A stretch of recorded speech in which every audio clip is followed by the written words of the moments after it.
I thought I was being a good husband. For 5 years I consulted my wife, Diane, on everything. What color should we paint the living room? Her choice. Which car should I buy? Her opinion mattered. Should I take that promotion, I would ask her first. I believed that was respect, that was partnership. Until one evening she looked at me with exhausted eyes and said something that changed everything. Be a man, Albert, stop asking me about everything. I decided to do exactly what she wanted. I stopped involving her. What I discovered next shattered everything I thought I knew about our marriage. Before I continue with what happened next, I would love to know, where are you watching this from? Drop your location in the comments below. If you have ever felt unappreciated in a relationship, hit that like button, because you are not alone. And subscribe, because what my wife did after I stopped involving her, you will not believe where this story goes. Now let me tell you how being a man the way she wanted led me to discover the truth about our marriage. Diane and I met at a tech company in Seattle. I was a project manager, she worked in marketing coordination. We got married after dating for 2 years, and honestly, those first few years felt like a dream. We lived in a modern 2-bedroom apartment in Belltown, with a view of Elliott Bay. Every morning I would wake up at 6, make coffee for both of us, and prepare breakfast. I thought this was what marriage looked like: partnership, teamwork, mutual respect. My parents raised me to believe that a gentleman always asks his wife's opinion. So I did. About everything. Where should we eat dinner tonight? What gift should I get for my mom's birthday? Which shirt looks better for the client meeting? I genuinely thought Diane appreciated this. I thought she felt valued, included, important in every decision we made together. But about 6 months ago, something shifted. It started small. I came home one evening after a particularly long day at work. I had stopped by Serious Pie and picked up her favorite pizza, the one with fennel sausage and roasted peppers. When I walked through the door, she was on the couch, scrolling through her phone. She barely looked up. "Hey, honey, I brought your favorite," I said, holding up the pizza box. She glanced at it, then back at her phone. "Thanks." That was it. No smile, no appreciation.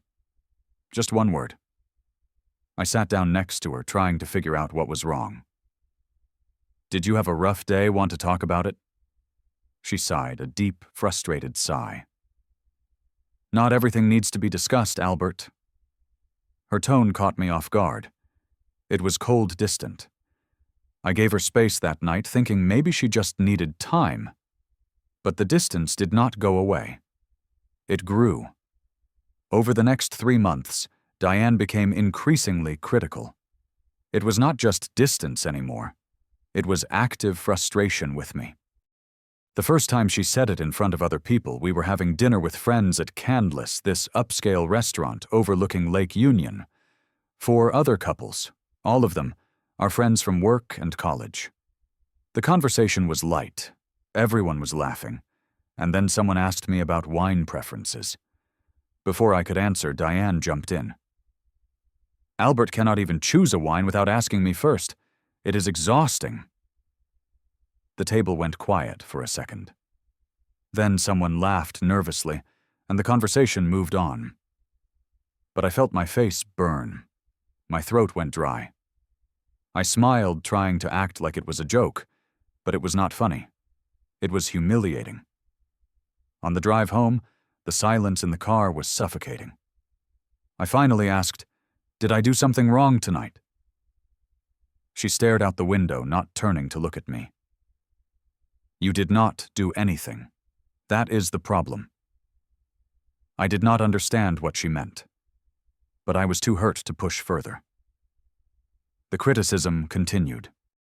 A week later, I asked her opinion about replacing our old washing machine. It had been making this rattling noise for months. I thought it was a reasonable question, a joint decision for our household. She exploded. "Oh my God, Albert, why cannot you make one decision without me? Are you a man or a child?" She slammed the magazine she was reading onto the coffee table and stormed into the bedroom. The door closed hard enough to make the picture frames on the wall shake. I stood there in the living room feeling like I had just been slapped. Was I really that incompetent? Was asking for input really that annoying? Then came the night that changed everything. It was a Friday evening in April. I had gone to happy hour with some co-workers at Pike Place Market, nothing major, just unwinding after a stressful week. On my way home, I stopped at a flower stand and bought yellow tulips. They were Diane's favorite. I thought maybe flowers would brighten her mood, show her I was thinking about her. When I walked into our apartment, she was sitting on the couch with her laptop open, but she was not working. She was just staring at the screen blankly. I held out the tulips. I thought these might brighten your day. She looked at the flowers.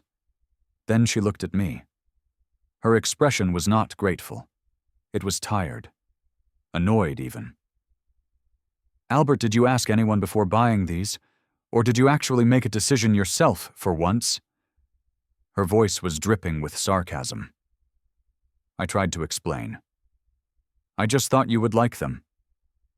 She stood up, and her voice got louder. Be a man, Albert. Stop asking me about everything. Stop involving me in every tiny decision. I am tired of being your mother instead of your wife. Just grow up and handle things yourself. She threw her hand out in frustration, and the tulips fell from my grip. They hit the hardwood floor, and a few petals scattered across the wood. Diane stepped over the flowers and went into the bedroom. The door slammed shut. The sound echoed through the apartment. I stood there frozen. I looked down at the tulips lying on the floor petals separated from stems. Something inside me broke. Not my heart exactly, my belief in what our marriage was. I picked up the flowers slowly, one by one. I sat down on the couch in the dark living room. Her words kept replaying in my head. Be a man. Stop involving her. Fine. If that was what she wanted, that was exactly what she would get. Okay, I whispered to the empty room. If that is what you want, I will be a man. The next morning was Saturday. I woke up early while Diane was still asleep. I sat at the kitchen table with my coffee and made a decision. If she wanted me to stop involving her, I would stop. Completely, in everything. No more asking for opinions. No more seeking approval. I would handle my life on my own terms. She asked for this. She would get it. Monday morning, I walked into my boss's office and accepted the promotion to senior manager that I had been considering for weeks. The one I had been planning to discuss with Diane. The salary increase was significant from $85,000 to $110,000 annually. I shook hands with the CEO. Done. No discussion needed. That same week, I opened a separate savings account at a different bank. I redirected a portion of my paycheck into it. I did not mention it to Diane. I also signed up for a gym membership at Anytime Fitness near my office. I started going every morning before work, lifting weights, running, clearing my head. I did not ask if she wanted to join. I just went.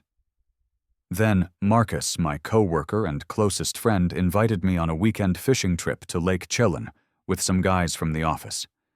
It was a 3-hour drive from Seattle. Normally, I would have checked with Diane first, made sure she was okay with me being gone. This time I just said yes. I booked it.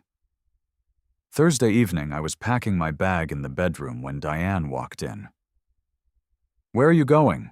She asked. Lake Chillon, fishing with Marcus and some guys from work, I said, folding a shirt into my duffel bag. When did you plan this? Last week. She crossed her arms. And you did not think to tell me? I continued packing, not looking up. I did not think I needed to. You are always busy anyway. Albert, this is ridiculous. You cannot just disappear for a weekend without telling me. I stopped. I turned to face her. My voice was calm but cold. Watch me. She stood at the doorway, her mouth slightly open, shock written across her face. The Albert she knew, the one who always asked permission, who always sought her approval, was gone. She turned and walked away. Her voice drifted back, shaky. "Fine. Do whatever you want." But it was not acceptance. It was barely contained anger. Over the next few weeks, I continued my transformation. The gym sessions were paying off. I was building muscle, losing fat. I grew a short beard, something I had wanted to try for years, but never did because I thought Diane might not like it. I bought new clothes that fit my new physique better, more tailored, more mature. One morning as I was tying my shoes before work, Diane said, "You look different." "Thanks," I replied simply. "That is it. Just thanks. Are not you going to ask me if I like it?" I looked at her, genuinely confused. "Do you?" "That is not the point." I had no idea what she wanted anymore. She told me to stop asking her opinion, so I did. And now she was upset that I was not asking. I shook my head and left for work. Something was deeply wrong, but I could not figure out what. What I did not realize was that Diane's behavior had a reason I was about to discover in the worst possible way. It was a Wednesday evening in June. I left work early because a client meeting got canceled. I got home around 7 in the evening, earlier than usual. When I opened the door to our apartment, I heard Diane's voice coming from the bedroom. She was on the phone. She did not know I was home. I set my keys down quietly on the entry table. Her voice carried through the slightly open bedroom door. I know. He has been so distant lately. It is like he does not care anymore." Pause. "Yeah, I will see you tomorrow at the usual place." "No, he will not know. He is too busy with his own life now anyway." She laughed. It was a light, happy laugh. The kind of laugh I had not heard from her in months, at least not directed at me. "You make me feel appreciated, Greg. Not like him." Greg? Who the hell was Greg? My heart turned to ice. I backed out of the apartment, quietly closed the door as softly as I had opened it, and stood in the hallway. My hands were shaking. I walked down to the parking garage and sat in my Toyota Camry, staring at the concrete wall in front of me. The world felt like it was spinning. I pulled out my phone and checked our shared Google Calendar. Nothing. No appointments at any usual place, which meant she was hiding it. I called Marcus. "Marcus, I need your help with something. Can we meet?" "Sure, man. What is wrong? You sound terrible." "I will explain when I see you." The next morning I took the day off work. Marcus connected me with a friend of his, Rick Donovan, a private investigator. I met Rick at a coffee shop downtown and gave him all the information I had. Diane's schedule, her routines, everything. Rick said he would get back to me in a couple days. 2 days later, on Saturday morning, Rick sent me an encrypted folder. I opened it on my laptop. Photographs. Diane at a Starbucks on Capitol Hill, sitting at a corner table with a man. He looked about 35, well-dressed in a business suit. They were sitting close. Too close. Diane had her hand on his hand. They were both smiling, laughing. Another photo showed them walking out of the Hyatt Hotel downtown midday on a Thursday. I felt like I was going to be sick. I clicked through more photos. Different dates, different locations. But always the same man. Rick's report identified him as Greg Hartley, a regional sales director at a competing tech firm. I stared at the screen. This woman, my wife, the person I had loved, respected, prioritized for 5 years, was cheating on me. And she had the audacity to criticize me for asking her opinion. Suddenly everything made sense. She wanted me to stop involving her because she wanted freedom. Freedom to see him. Freedom to live a double life. The anger, the criticism, the pushing me away. It was not about me being too dependent. It was about her guilt. Her need for space to carry on an affair. I closed the laptop. I sat in my home office, staring out the window. It was drizzling outside, typical Seattle weather. Gray skies, gray mood. "So this is what you wanted," I said quietly to myself. "You wanted me to be a man. Fine. Let me show you what a real man does when he is betrayed." I opened my laptop again and searched for the best divorce attorney in Seattle. I found Michael Thompson, one of the top divorce lawyers in the city. His office was on the 22nd floor of a downtown high-rise with floor-to-ceiling windows overlooking the entire city. Thompson was in his 50s, gray hair, sharp suit, and 30 years of experience. I walked in with all my evidence: the photos from Rick, the financial records showing suspicious charges at restaurants I had never been to, phone records showing repeated calls to the same number, Greg's number. Thompson looked through everything methodically. When he finished, he leaned back in his leather chair and nodded. "You have a strong case, Albert, especially with the adultery evidence. Washington is a no-fault divorce state, but this will help significantly in asset division negotiations. We went over everything. The apartment we jointly owned worth about $500,000, 2 cars, my Toyota Camry and her Honda Accord, our joint checking account with around $40,000, our individual retirement accounts." Thompson laid out a strategy. We would file for dissolution of marriage on the grounds of irreconcilable differences, but present the adultery evidence to strengthen my position. "I do not want to drag this out," I told him. "I just want what is fair, and to move on with my life." "That is the right approach," Thompson said. "We will prepare everything meticulously. You will be in a strong position." Over the next 3 weeks, I prepared. I transferred my portion of our savings into my individual account, legally mine, from my earnings. I changed my direct deposit, so my paycheck went into my new account. I kept just enough in our joint account to avoid suspicion. I gathered more evidence: bank statements showing charges I did not recognize, screenshots of everything. I attended a divorce support group at a community center in Fremont, meeting others going through the same pain, learning how to cope. And through it all, I lived with Diane like nothing was wrong. I did not let on that I knew. Every evening, coming home to her, eating dinner, making small talk, it was torture. But I knew it was necessary. I needed to be smart about this. Protect myself. Marcus kept checking in on me. "Are you okay, man?" I would tell him. "I will be soon." Finally, everything was ready. It was a Friday evening in late July. Diane was in a good mood. She had just come back from another lunch with Greg, though she did not know I knew that. She was sitting on the couch, sipping white wine, watching some television show. I walked into the living room holding a large manila envelope. I sat down in the armchair across from her. She looked up. "What is that?" My voice was calm. Steady.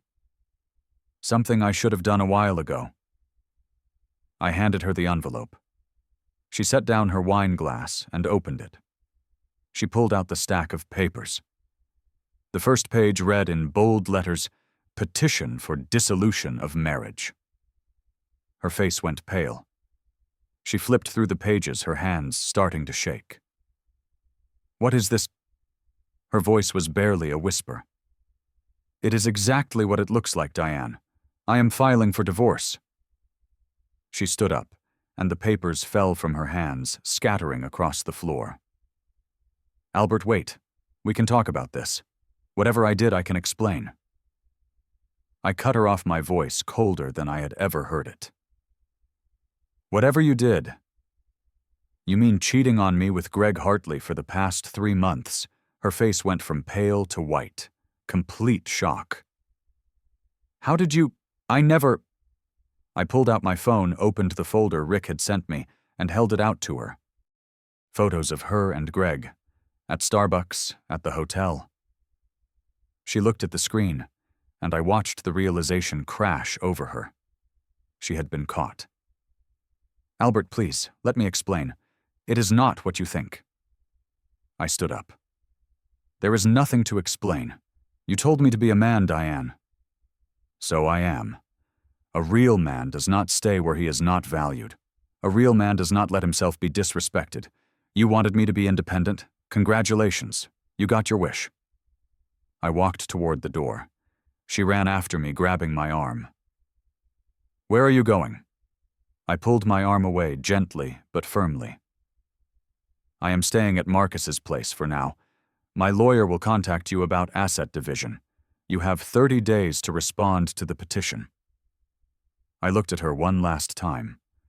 Her eyes were red tears streaming down her face. But I felt nothing. No anger, no sadness. Just resolve. You wanted me to be independent, fine. I am independent of you now. I walked out the door and closed it behind me. I could hear her crying on the other side, but I did not look back. I got in the elevator and pressed the button for the ground floor. For the first time in months, I felt like I could breathe. 1 week later, Diane called me. I was at Thompson's office going over final details. My phone rang her name on the screen. Thompson nodded, indicating I should answer, and he would listen in. Albert, we need to talk. It is urgent. I am with my lawyer right now. Whatever you need to say, you can say it now. There was a pause. Then her voice shaking. I am pregnant, Albert. The room went silent. I looked at Thompson. He raised an eyebrow. What did you say? I am pregnant. 8 weeks. I just found out yesterday. This changes everything, does not it? We are going to have a baby. We need to work this out. 8 weeks. That would have been early June. Before I discovered the affair. I felt a flicker of something. Hope, fear. Could this be my child? Thompson quickly wrote on a notepad and slid it across the desk to me. Do not believe yet. Verify. I need to see medical proof, Diane. What you do not believe me. Given the circumstances, I need documentation. Ultrasound blood test results something official from a doctor. I have an appointment next week. You can come with me. Send me the appointment details. And Diane, if you are lying about this, it will only make things worse for you in court. I am not lying. How could you even think that? Her voice was high-pitched, defensive. I hung up. Thompson immediately called Rick. We need to verify this claim. Rick went to work. 3 days later, he called with results. There was no OB/GYN appointment scheduled under Diane's name at any clinic in Seattle. No recent blood tests, no ultrasound bookings. But there was something else. Rick had monitored her internet activity through our shared home Wi-Fi network. Her search history from her laptop showed recent searches for fake pregnancy test and how to fake pregnancy symptoms. I stared at the screenshots Rick sent. She actually thought this would work. She thought she could trap me with a fake pregnancy. Thompson shook his head. It is a common desperation tactic. People do irrational things when they are cornered. I set up a meeting with Diane. Neutral Territory, a public coffee shop. Cafe Vita on Capitol Hill, Wednesday morning at 10. I brought Thompson with me and all the evidence. When Diane arrived, she was wearing a loose-fitting dress, probably trying to look like she was already showing. She sat down across from us, looking at me with pleading eyes. Thank you for coming, she said softly. I put a folder on the table between us. Cut the act, Diane. What act? I am carrying our child. I opened the folder and started pulling out documents. No medical appointments. Screenshots of her Google searches. No insurance claims for prenatal care. I slid them across the table, one by one. You are not pregnant, Diane. You never were. Her face crumbled. She tried to deny it. Those are fake. Someone is setting me up. Thompson spoke up, his voice professional and cold. Mrs. Carter, we have accessed your medical records through legal channels. There is no pregnancy. If you continue this charade, we will add fraud and attempted manipulation to the divorce proceedings, which will not look good for you." Diane looked from me to Thompson and back. She realized she had lost. Her face broke, and real tears came this time. Not manipulative tears. Real ones. "I just did not want to lose you. I panicked. I made a mistake." I kept my voice calm, but firm. "You lost me the moment you chose to betray me, Diane. This just confirmed I made the right decision." Thompson pulled out the final divorce papers. "We can resolve this today if you are willing to sign. Mr. Carter is offering a fair division. He will keep the apartment and refinance to buy out your half. You keep your Honda Accord. Joint accounts split equally. Each of you keeps your individual retirement accounts. No alimony since you both have incomes. Clean break." Diane looked at the papers for a long time. Then she picked up the pen. Her hand was shaking as she signed her name on every required line. When she finished, she looked up at me. "I am sorry, Albert. For everything." I looked at her signature on the divorce papers. "I am sorry too, Diane. I am sorry I was not enough for you. But I am done trying to be." I stood up. Thompson gathered the papers. I did not look back at Diane as I walked out of the coffee shop. Outside, the Seattle sun was breaking through the clouds. For the first time in months, I felt like I could breathe freely. I sat in my car looking at the signed divorce papers. It would be finalized in 60 days. I started the engine.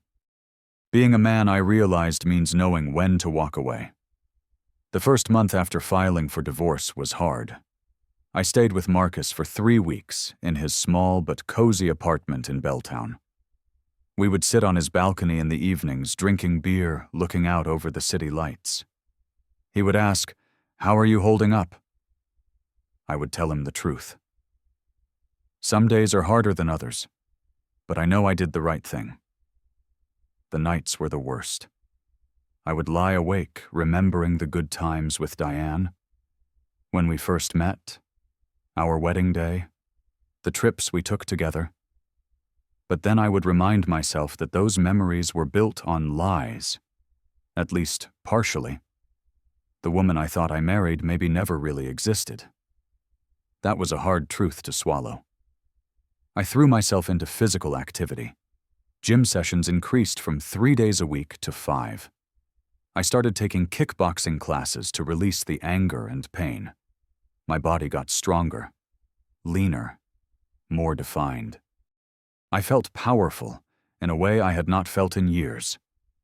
September came, and the divorce was finalized. The apartment was legally mine. I hired an interior designer to help me redesign it completely. Everything that reminded me of Diane had to go. We repainted the walls from the pastel colors she had chosen to modern gray and navy blue. New furniture, minimalist, masculine. I converted the spare bedroom into a home gym. I set up a gaming corner in the living room, something Diane used to call childish. Now it was my space, my rules. Work became a refuge. I excelled in my new role as senior manager. I led a major project migrating our entire company infrastructure to the cloud. It was a 6-month timeline with a team of 10 people. The CEO was impressed with my leadership. There were hints about a possible director position in my future. For the first time, I was being recognized for my abilities, not just my willingness to please everyone. I also started expanding my social life. I joined the Mountaineers Club, a hiking group that explored trails all over the Cascade Mountains. Weekend hikes became my therapy. Mount Si, Rattlesnake Ledge, Wallace Falls, fresh air, stunning views, new friends, people like Sarah, Tom, and Jennifer. We would laugh, share stories, push each other to go further. I remembered what it felt like to enjoy life without walking on eggshells. I also started therapy with Dr. Patricia Morgan. Weekly sessions where I could unpack everything: the betrayal, the manipulation, the fake pregnancy. Dr. Morgan helped me understand that my identity was never defined by how Diane treated me. "You were always enough, Albert," she told me one session. She was the one who was not ready for a real partnership. 4 months after the divorce in November, I found myself sitting alone at Golden Gardens Park. The sun was setting over Puget Sound, painting the sky in brilliant oranges and purples. I reflected on the entire journey. What had I learned? Being a man was never about pleasing everyone. I spent years trying to be the perfect husband, but perfection is impossible when the other person does not value you. I realized I had ignored so many red flags. Diane's constant criticism was not about helping me improve. It was her projecting her own unhappiness and guilt onto me. Real love builds you up. It does not tear you down. I learned that boundaries are essential. I learned to say no. I learned that my needs matter. I do not need anyone's approval to be myself. I learned that independence does not equal loneliness. I thought being alone would destroy me, but I discovered peace in solitude. I actually enjoyed my own company now. Most importantly, I learned to forgive myself. I forgave myself for staying too long, for ignoring the signs, for trying to fix something that was broken from the start. That forgiveness was the key to moving forward. By January, a full year after everything fell apart, I was at a climbing gym with my hiking group. A woman named Amy asked me for help with her climbing technique. We chatted, we laughed. There was no pressure, no expectations, just two people connecting naturally. It felt refreshing.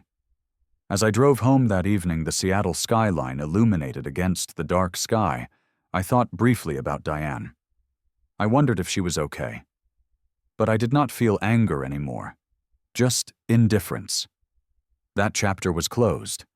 If you are watching this and you are in a relationship where someone constantly tears you down, tells you are not enough, but then punishes you when you try to change, listen to me.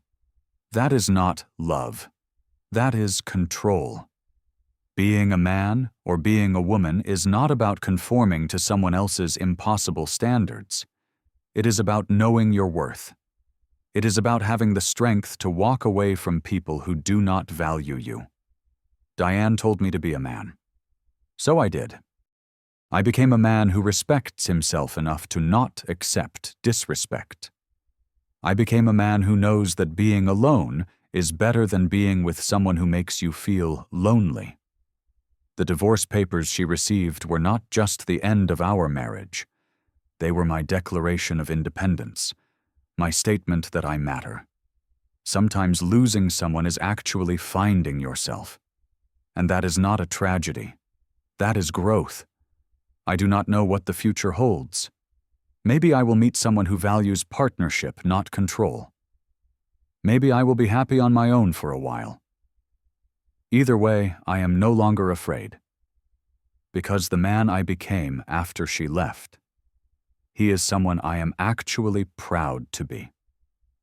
Now I want to hear from you. Have you ever been in a relationship where you felt like you had to change who you were just to keep the peace? Drop a comment below and share your story. Your experience might help someone else who is going through the same thing. If this story resonated with you, please hit that like button. Subscribe to this channel because I share real stories about real people navigating difficult situations. And share this video with someone who might need to hear this message today. Sometimes we all need a reminder that we deserve better. Thank you for watching and listening to my story. I hope it gave you something to think about. Remember, you are enough exactly as you are. Do not let anyone convince you otherwise. Take care of yourself, and I will see you in the next one.